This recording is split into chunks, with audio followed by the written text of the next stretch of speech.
As the United Nations is pushing for peace in Ukraine, our own Andrea Mitchell just talked exclusively with U.S. Ambassador to the UN, Linda Thomas-Greenfield, and Andrea is with us now. Timing obviously couldn't be better because of what's happening at the United Nations right now. Where did the MU they think the war is going, and what more can be done? Well, you know, what she told me is that it's entirely up to Vladimir Putin at this point. That as right now, China is strongly considering intervening in the conflict, which is very troubling to the U.S., by sending weapons to Russia. So our UN ambassador told me that that would change the U.S. relationship with China and the state of play on the battlefield. Well, this is such a big day. It's been 1 year, and the war is still continuing, expanding, escalating. What are your thoughts?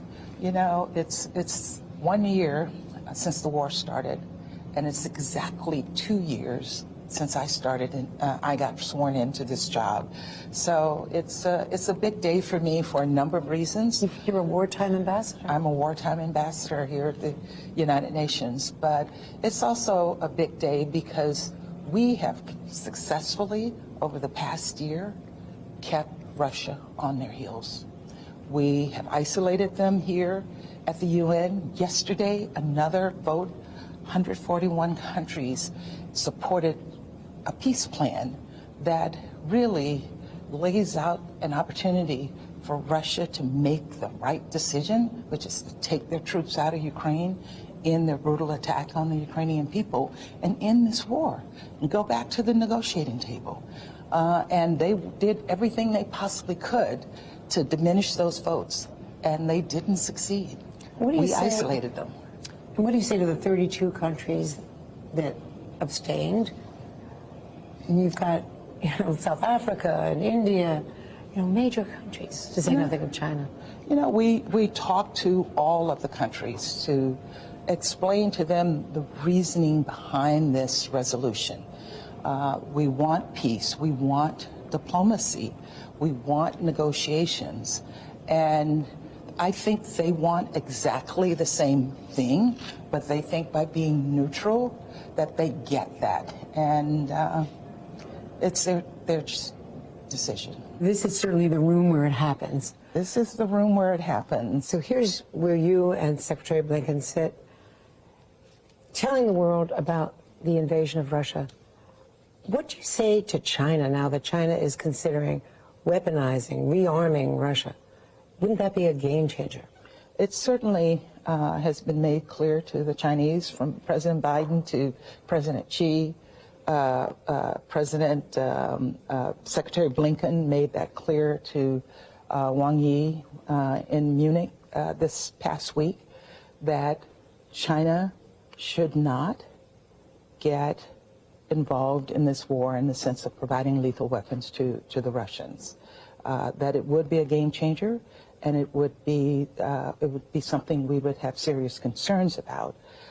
They've not done that so far, and we hope that the messaging to them gets through. I mean, there's a report, a German report, that they are going to deliver, you know, attack drones to Russia as soon as April. Yeah, and this is why we've made clear that that is unacceptable, that they cannot engage with the aggressor on this war. And Russia is the aggressor, and Russia's efforts have been condemned by the world.